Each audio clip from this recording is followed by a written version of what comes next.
Hi friend, good afternoon बच्चों।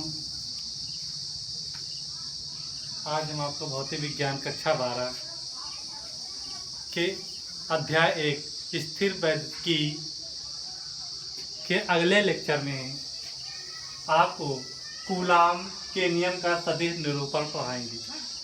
Coulomb का जो सूत्र होता है उसको हम सदिश रूप में कैसे लिख सकते हैं, उसको लिखने का तरीका हम आपको यहाँ पर समझाएंगे।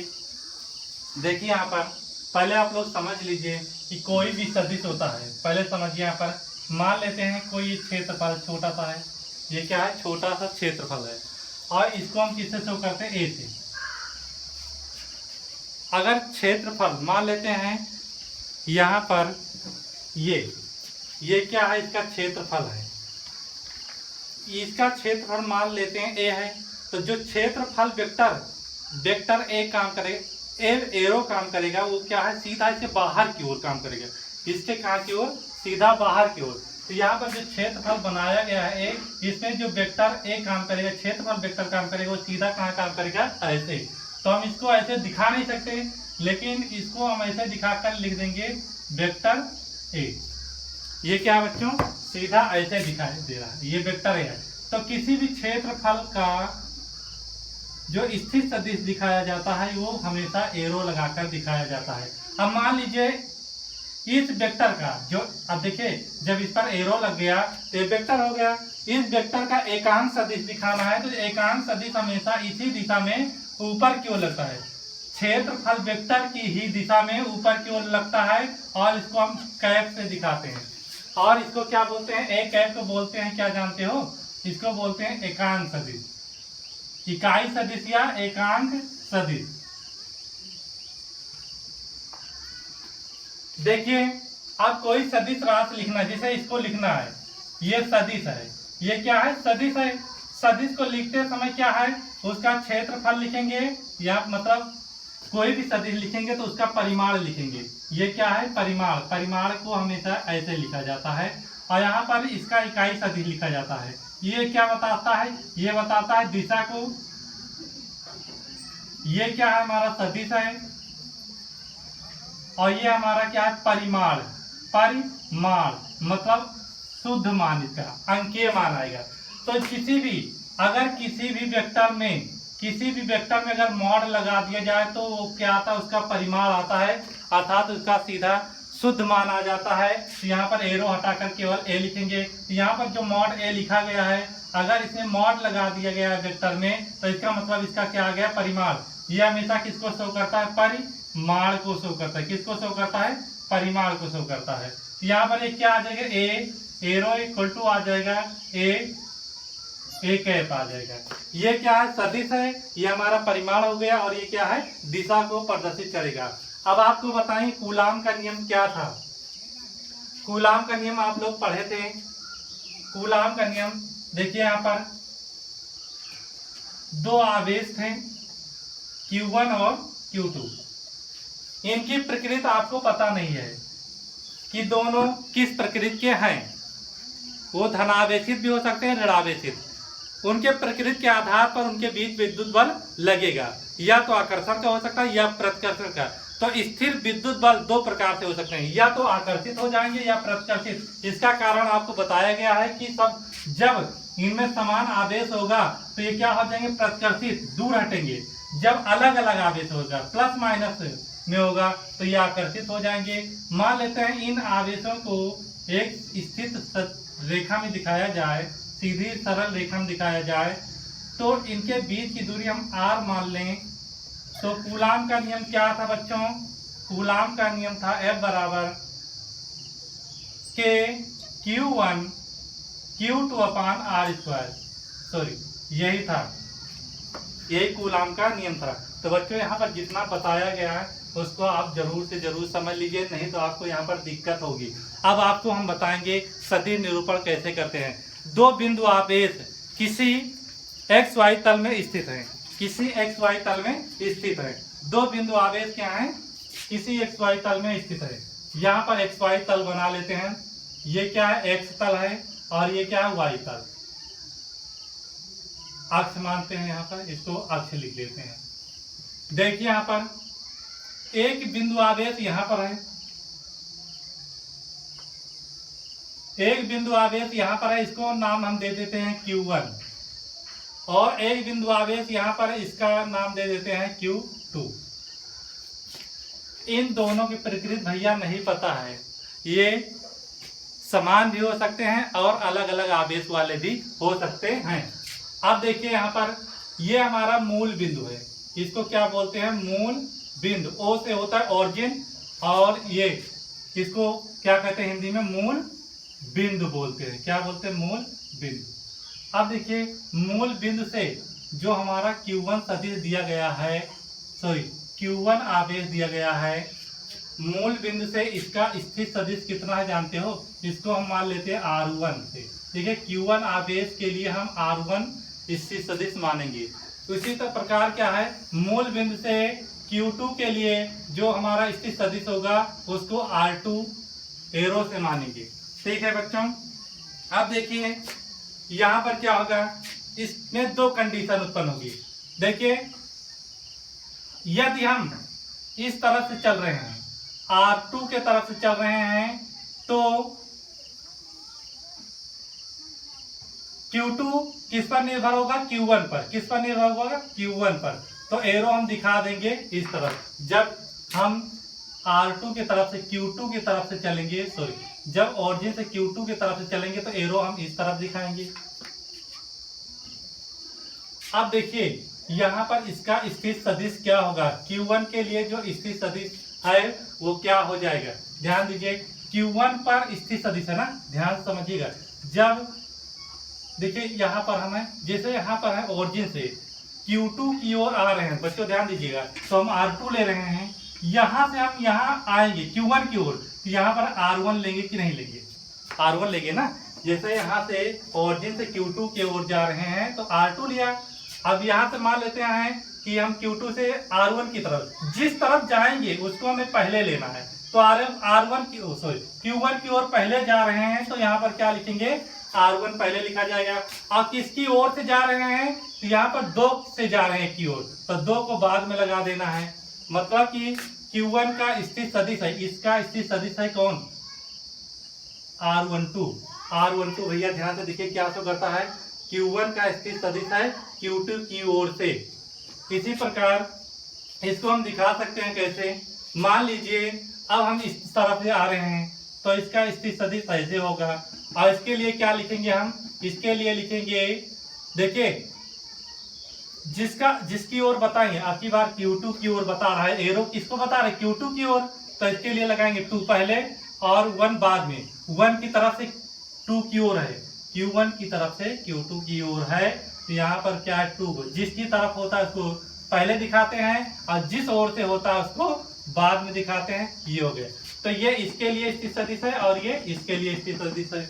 अब देखिए इस पर जो बल लगेगा वो किस प्रकार से लग सकता है, मान लेते हैं इस पर बल लग रहा है बाहर की ओर और इस पर भी बल लग रहा है बाहर की ओर लग रहा है। ठीक है, देखिए ये जो आवेश दिए गए हैं इनकी प्रकृति नहीं पता है, आकर्षण हो रहा है, प्रतिकर्षण हो रहा है, ये हमें भी पता नहीं है। लेकिन अभी हम मान लेते हैं इस पर प्रतिकर्षण हो रहा है, ये दूर हटेंगे, ये क्या एक दूसरे से दूर हटेंगे, तो इस पर जो बल लगेगा, देखिए Q2 पर जो बल लगता है किसके कारण लगता है, इस बिंदु पर कौन बल लगाएगा, ये वाला Q1 किस पर बल लगाएगा, Q2 पर लगाएगा। Q1 ये वाला बिंदु आवेश किस पर बल लगाएगा, इस वाले बिंदु आवेश पर। तो जिस बिंदु आवेश पर लगाता है उसको क्या लिखते हैं, इसको लिखेंगे F21, इसको क्या लिख देंगे F21। मतलब यहाँ पर क्या हुआ, Q2 पर बल लग रहा है किसके कारण, 1 के कारण, 2 पर बल लग रहा है 1 के कारण। यहाँ पर क्या लिखेंगे, यहाँ पर लिखेंगे 1 पर बल लगा। अब की बार इस पर बल लगेगा, कौन लगाएगा बल, ये लगाएगा, तो यहाँ पर लिख देंगे इसको, ये आ गया। अब बच्चों एक चीज और ध्यान देना है, जैसे यहाँ पर क्षेत्रफल लिया था तो उसकी दिशा सदिश कौन आया था, एक कैप आया था, कितना आया था, एक कैप आया था। उसी प्रकार जब इस तरफ बल लग रहा है और इस तरफ बल लग रहा है तो इसका स्थित सदिश भी आएगा बाहर की ओर, और उसको क्या दिखाएंगे। अब भैया आप ध्यान दीजिए, इधर देखिए इस ओर Q2 के लिए स्थिर सदिश कौन सा है? स्थिर सदिश इसके लिए कौन सा है? R21 है ना। यहाँ पर देखिए बल वाला मत देखना, केवल ये स्थिर सदिश देखिए, यही दोनों है स्थिर सदिश। तो इसकी ओर कौन है? तो इसकी ओर R21 है, तो ये बाहर की ओर क्या हो जाएगा? R21 cap. ये क्या है? दिशा सदिश है। तीर की ओर क्या है? तीर की ओर क्या है? R21। तो इसका स्थिर सदिश इसके बाहर की ओर यही लगेगा ना, कैप लगा देंगे बस हो जाएगा। इसी प्रकार इसके लिए क्या हो जाएगा? इसके लिए जो स्थिर सदिश होगा वो क्या हो जाएगा? यहाँ पर R12 कैप। इसके लिए ये क्या है? इस बिंदु पर बाहर की ओर होगा, इस बिंदु पर, मतलब जिस ओर F12 लग रहा है उसी दिशा में क्या है? बाहर की ओर लगेगा। किसके लिए है बच्चों? R12 के लिए। R12 की दिशा जिस तरफ होगी उसका इकाई सदिश, इसका बेचारे के इकाई सदिश भी उसी दिशा में होगी। समझ में आया कि नहीं आया? यहाँ पर ये आपको बता दिया गया। अब आप कूलाम के नियम से देखिए, कूलाम के नियम से क्या हो जाएगा? कूलाम के नियम से यहाँ पर आपको देखना है, यहाँ पर देखना है Q1 के कारण Q2 पर लगने वाला बल। तो Q1 के कारण कूलाम के अनुसार लिखना है, यहाँ पर कूलाम के अनुसार Q1 के कारण Q2 सॉरी Q1 आवेश पर, यहाँ पर लिखिए सॉरी Q1 आवेश पर मतलब Q1 आवेश पर, इस वाले आवेश पर कौन बल लगाए? Q2। Q1 आवेश पर Q2 के कारण बल क्या हो जाएगा? F क्या है यहाँ पर दिया गया? 1 2। देखिए Q1 पर कौन बल लगा रहा है? Q2 लगा रहा है, तो इसके लिए बल कितना आया? F12। तो यहाँ पर एरो द्वारा शो करेंगे, ये कितना आ जाएगा? K Q1 Q2 अपान R²। देखिए ये तो परिमाण हो गया, जो यहाँ पर बल लग रहा है उस बल का परिमाण ये होगा, ये सदिश हो गया, ये परिमाण हो गया। दिशा कौन बताएगा? जो इकाई सदिश इस दिशा में लग रहा है। बल की दिशा में कौन सा इकाई सदिश लग रहा है बच्चों? एकांक सदिश, जिसमें कैप लगा होता है वही इकाई सदिश है। तो इसकी ओर कौन सा इकाई सदिश है? R12 है। यहाँ पर इकाई सदिश R12 कैप लिख देंगे। ये हो गया क्वेश्चन नंबर आपका 1। अब देखिए Q2 आवेश पर Q1 के कारण लगने वाला बल क्या आ जाएगा? F21। यहाँ पर क्या आ जाएगा? K Q1 Q2 अपान R²। दोनों में यही होगा बच्चों। आप लोग ध्यान देना, यहाँ पर Q1 Q2 R क्यों नहीं बदल रहा है? क्योंकि आवेशों के बीच की दूरी, चाहे इस आवेश पर लगने वाले बल को लिया जाए, चाहे इस आवेश पर Q1 पर लगने वाले बल को लिया जाए, दोनों के बीच की दूरी बराबर है। चाहे इस तरफ एरो दिखाया जाए, चाहे उस तरफ एरो दिखाया जाए, दोनों के बीच की दूरी मतलब जो R है वो क्या है? बराबर है। तो इसके लिए भी R लिया जाएगा यहाँ पर, और इसके लिए भी R लिया जाएगा यहाँ पर। दोनों का आवेश, यहाँ पर अगर इसका आवेश Q1 है, इसका आवेश Q2 है, तो क्या इस बल के लिए अलग होगा, इस बल के लिए अलग होगा? नहीं, दोनों के लिए आवेश सेम होगा। इसके लिए इस कंडीशन के लिए F12 कंडीशन के लिए अगर ये Q1 है, ये Q2 है, तो क्या F21 के लिए ये Q1 Q2 बदल जाएगा? नहीं, इनका दोनों का परिमाण तो बराबर रहेगा। अगर ये 10-10 कूलाम के हैं तो इनकी दिशा बदलने पर 10-10 कूलाम ही के रहेंगे, बदलेंगे नहीं। तो यहाँ पर क्या हो जाएगा? इसकी दिशा के लिए क्या हो जाएगा? R21 cap. Question number 2। अब देखिए यहाँ पर क्या करते हैं, इसमें देखिए ध्यान से समझिए बच्चों। इसकी दिशा ऐसे दी गई और इसकी दिशा ऐसे है। साइड में आप लिखेंगे चूंकि यहाँ पर इनकी दिशाएं क्या है? विपरीत हैं। अगर किसी भी सदिश में अगर दिशाएं अलग अलग होती हैं, जैसे यहाँ पर एक सदिश ऊपर की ओर है A और यहाँ पर एक सदिश नीचे की ओर है B, अब ये दोनों क्या बराबर हैं? नहीं है। देखिए परिमाण में तो बराबर हो सकते हैं, लेकिन इनकी दिशा अलग है। तो यहाँ पर क्या हो जाएगा? A = B नहीं लिखेंगे। यहाँ पर A = B वेक्टर कब लिखेंगे? जब माइनस लगा दे। माइनस शो करता है कि इन दोनों की दिशा उल्टी है। इन दोनों की दिशा क्या है? उल्टी है। अब यहाँ पर भैया देखिए, जैसे R12 क्या नीचे की ओर लग रहा है, सॉरी R21 नीचे की ओर लग रहा है, R12 ऊपर की ओर लग रहा है, तो इन दोनों की दिशा अलग है। तो दिशाएं अलग होंगी तो यहाँ पर कंडीशन क्या हो जाएगा, R12 बराबर क्या लिखेंगे, माइनस लगाकर लिख देंगे R21। अब देखिए R12 के स्थान पर क्या लिखते हैं, R12 के स्थान पर हम लाकर इसको रख देते बच्चों समीकरण 1 से। समीकरण 1 से क्या हो जाएगा, यहाँ पर F12 इक्वल टू के Q1 Q2 अपान R स्क्वायर। यहाँ पर इसके स्थान पर क्या लिखना है, इसके स्थान पर बच्चों क्या लिखना है, ध्यान दीजिए। यहाँ पर आपको क्या लिखना है, R12 के स्थान पर इसको लाकर रख दीजिए माइनस के साथ, तो माइनस के साथ क्या हो जाएगा R21, ये हो जाएगा। या इसको हम लिख कैसे सकते हैं, देखिए ध्यान से, F12 इक्वल टू के Q1 Q2 अपान R स्क्वायर। यहाँ पर देखिए इस वाले माइनस को हम बाहर कर लेते हैं और यहाँ पर बचेगा R21। अब यहाँ पर देखिए बच्चों, देखिए समीकरण 2 से देख लीजिए, समीकरण 2 से लिखिएगा, समीकरण 2 से, समीकरण 2 से आपको समीकरण 2 में क्या दिख रहा है बच्चों, समीकरण 2 में देखिए इस पूरे का मान, यहाँ पर ये जो पूरा दिया गया है इसका मान जो है किसके बराबर है, ये पूरा मान F21 के बराबर है। तो इसका मान अगर इसके बराबर है F21 के, तो इसको उठाकर इस पूरे के स्थान पर रख सकते हैं कि नहीं, रख सकते हैं। तो यहाँ पर हो जाएगा F12 equal to minus F21, ये आ गया। तो बच्चों ये क्या है, ये गति के तृतीय नियम को संतुष्ट करता है, यह गति के तृतीय नियम को संतुष्ट करता है। यहाँ पर लिख दे रहे हैं स्टार में, यह गति के तृतीय नियम को संतुष्ट करता है। यहाँ पर लिख लेना,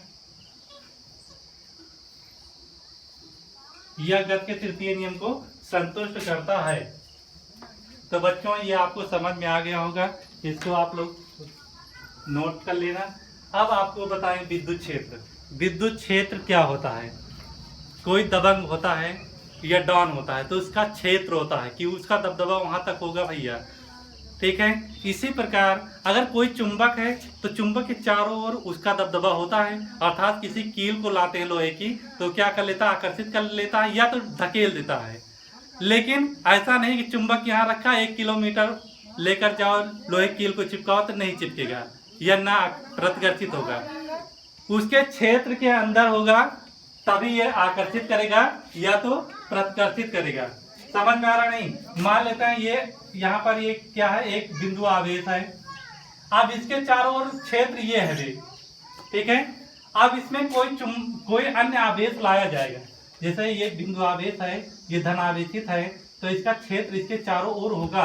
किसके कारण इसका क्षेत्र होता है जानते ही हो, अगर कोई बिंदु आवेश है तो उसमें बल रेखाएं बाहर की ओर निकलती हैं। क्या निकलती हैं, बल रेखाएं बाहर की ओर निकलती हैं। इन्हीं बल रेखाओं के कारण, इन्हीं बाहर निकलती हुई बल रेखाओं के कारण इसका क्या होता है, क्षेत्र होता है। तो यहाँ पर क्या हो जाएगा, इसका क्षेत्र इसके चारों ओर कुछ दूरी तक होगा। अगर इसमें कोई बिंदु आवेश लाया जाए तो या तो इसको आकर्षित कर लेगा Q0 को या तो प्रतिकर्षित कर लेगा। समझ में आया कि नहीं आया। तो क्या है, कोई भी बिंदु आवेश है तो उसमें बल रेखाएं निकलती हैं, इन्हीं बल रेखाओं के कारण इस बिंदु आवेश के चारों ओर इसका क्या है, कवरेज क्षेत्र होता है, जिसमें कोई अन्य अगर आवेश आ जाएगा तो उसको या तो आकर्षित कर लेगा या तो धक्का दे देगा, या तो इसको आकर्षित कर लेगा या तो धक्का देगा। लेकिन एक कंडीशन और देखिए, क्या यहाँ पर बिंदु आवेश है तो इसको आकर्षित करेगा या प्रतिकर्षित करेगा, नहीं, क्योंकि यह क्षेत्र के बाहर है, इसका प्रभाव यहाँ पर नहीं है, इस गुंडे का प्रभाव इस पर नहीं होगा, इस बाहर वाले पर नहीं होगा, इसके कवरेज क्षेत्र में जितने आएंगे उन्हीं पर प्रभाव रहेगा। समझ में आया नहीं। तो क्या लिखा गया है, किसी आवेश के चारों ओर का वह क्षेत्र जिसमें कोई अन्य आवेश या आवेश आ जाए तो इसमें विद्युत बल का अनुभव, या विद्युत बल क्या होता है, या तो आकर्षण बल या तो प्रतिकर्षण, इन्हीं दोनों बल को क्या बोलते हैं, विद्युत बल बोलते हैं। विद्युत क्षेत्र या विद्युत बल क्षेत्र, सॉरी, विद्युत क्षेत्र या विद्युत बल क्षेत्र कहलाता है। अब देखिए विद्युत क्षेत्र की तीव्रता क्या है बच्चों। देखिए विद्युत क्षेत्र की तीव्रता, देखिए यहाँ पर ये बिंदु आवेश दिया गया है। अब इसका प्रभाव के चारों ओर होगा, समझ में आ गया। मान लेते हैं यहाँ पर बिंदु P है, एक बिंदु P मान लिया, और इस बिंदु की यहाँ से दूरी कितनी है, R है। कितनी दूरी है, R है। अब देखिए धन आवेश में बल रेखाएं बाहर की ओर जाएंगी तो इसका क्षेत्र क्या हो जाएगा, बाहर की ओर। जिस ओर बल रेखाएं होती हैं वही बल रेखाएं क्या प्रदर्शित करती हैं, क्षेत्र को प्रदर्शित करती हैं। तो इसका क्षेत्र क्या है, बाहर की ओर। तो इस बिंदु पर, बिंदु P पर क्षेत्र की दिशा क्या हो जाएगी, बाहर की ओर होगी। क्षेत्र की दिशा बाहर की ओर हो जाएगी। तो यहाँ पर क्षेत्र की दिशा क्या है, बाहर की ओर। अब देखिए इनके बीच ये धनावेश है। देखिए ये जो दिया गया है Q0, ये जो Q0 दिया गया है, परीक्षण आवेश Q0 दिया गया है, ये हमेशा धनावेशित होता है। ये सूक्ष्म धनावेश है। अब देखिए धनावेश धनावेश के बीच में क्या होगा, प्रतिकर्षण। तो इसी दिशा में बल भी कार्य करेगा बाहर की ओर, ये F है। तो क्या सीखा आपने कि कोई बिंदु आवेश है, उसके क्षेत्र में किसी अन्य आवेश को लाया जाएगा या परीक्षण आवेश को लाया जाएगा तो उनके बीच या तो आकर्षण हो जाएगा या प्रतिकर्षण हो जाएगा। लेकिन इसमें जो क्षेत्र की दिशा होती है इस विद्युत क्षेत्र के बाहर लंबवत होती है। बच्चों यहाँ देखिए लंबवत क्यों, देखिए यहाँ पे ये 90 अंश का कोण बन रहा है और यहाँ पर भी कितने कोण बन रहा है, 90 अंश का। तो लंबवत बाहर की ओर होती है, हर जगह लंबवत बाहर की ओर होंगी। देखिए जैसे इसमें एक गोला खींच दिया जाए तो यहाँ पर 90 अंश